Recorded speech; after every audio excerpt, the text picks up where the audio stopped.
And let's start with what will be the story of the NFL until we know where he's going to sign, whether it's back with the Patriots or with a new team, Tom Brady. We talked about potential replacements, and we focused on veterans. What about the possibility, I'm not saying probability, likelihood, or should, but the possibility of the New England Patriots drafting a quarterback, maybe in round one even, to try to come in and be their next guy? Do you think they may do it? And if so, who do you think that they would or should pursue, Chris? Well, I guess I would look at, one, I don't expect them to make that type of move. I don't. One, I just think that they do have confidence in Jarrett Stidham for the future to be that guy. And I think they're very happy with that pick. Would I be shocked if they took a quarterback somewhere in the draft? No, not necessarily. But the first round, and especially at pick 23, as it looks right now, and like I told you, I haven't got into like the film study of these college kids yet, but I don't know if there's going to be anybody there that's close in the range of 23. They're in kind of no man's land there as far as getting that kind of guy. Now, listen, if Justin Herbert fell and maybe was on the board at 17 or 18, maybe they do make a move for that kind of guy. I would think that would be the type of guy they would want in this. Maybe a Tua, but I have a hard time believing Tua gets out of the top, 6 or 7 picks. I could see it more likely of a Justin Herbert maybe falling because of the things we talked about a little bit, because that offense stinks and people are getting scared that he's never been out of Eugene and all of that.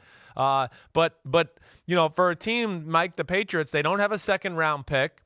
And it's going to be hard for them I just don't imagine them trading up into the top 10, I guess, to go quarterback the draft, road. I don't see that happening.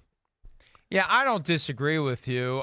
Look, if somebody falls, it's a different issue altogether. And as you said, if somebody starts sliding into the lower reaches of round one, 23, you say they got the 23rd pick. It's like, my God, when's the last time they picked that high? Well, it would have been 2009. It's the last time they got bounced before the divisional round.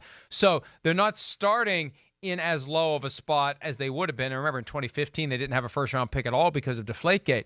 So I'm fascinated by the possibility, and I think Bill Belichick is going to look at every potential available candidate, whether it is a first wave of free agency quarterback, a second wave guy, a guy who gets supplanted by various moves, a guy who gets traded for weeks after free agency begins.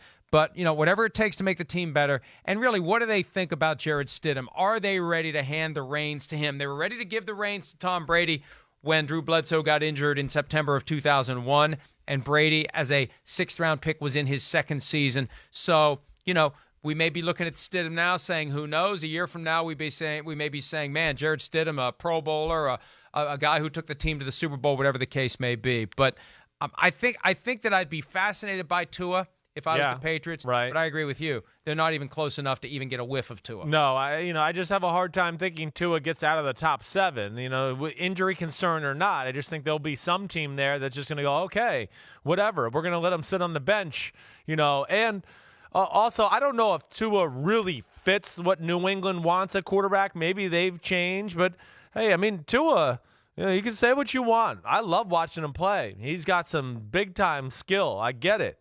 Tua's scary. He's scary as hell to me. He really is. I would really be doing my due diligence. Not a big guy. You and I met him at the Super Bowl. We got to look at him that way. He's not even in the same stratosphere as Justin Herbert or Joe Burrow as far as size at the quarterback. And he plays a style of football that can lend itself to getting hit a little bit like we've seen. And now being a big guy, that style of football and an injury history, that would just absolutely scare me to death about Tua, as much as I love watching him play. And I think there's going to be some teams that look at that and have that same feeling. I don't disagree with that at all. And does New England? Let me ask you this, Mike. You think New England, okay, no Andy Dalton, no Ryan Tannehill. Who do you think is most likely the next guy they would look at that's they're on the market right now as a realistic option? Where do you think that goes? I think it might be like Case Keenum, and then they bring Case Keenum in just to compete with Jarrett Stidham and go there. I'm a believer in Case Keenum. I know. I me thought too. Case Keenum was spectacular in Minnesota in 2017. I thought the Vikings should have kept Case Keenum for $17 million instead of signing anyone at $28 million. He's a guy, especially if you've got offensive line issues, and the Patriots had offensive line issues. He's a guy who isn't mobile per se, but remember in 2017, Chris, it was the first year we were doing this together. He gets flushed out of the pocket. He goes lateral. He stops, resets, looks around. He can sense the walls closing in, keeps running, resets, and eventually somebody's wide open. I love that in him, and the Vikings figured out how to get the most out of that.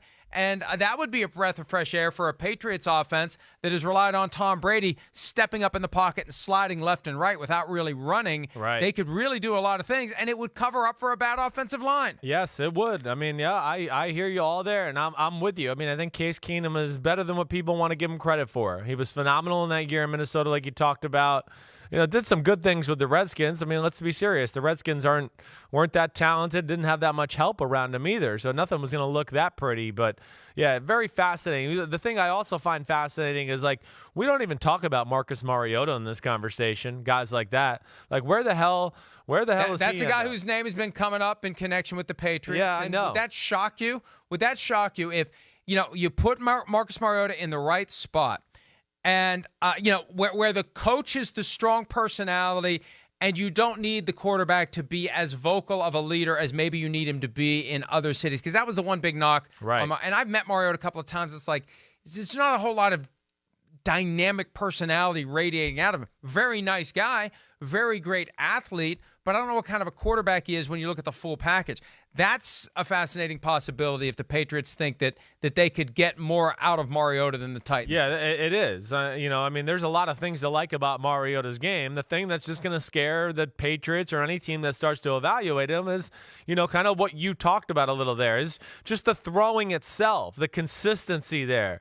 Can he be fixed? Can it be better? Because that's my big concern. I know you and I have talked about this a lot over the last 2 years. It's just a lot of, like, what I would say NFL, like, this should be a consistent completion type throw and pass and reception, and it just doesn't happen a lot all the time with Marcus Mariota. His throwing can be erratic and all over the place at times, and that's what ultimately led him to getting benched this year.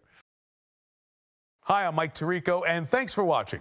Make sure to hit subscribe for the latest news and highlights from NBC Sports.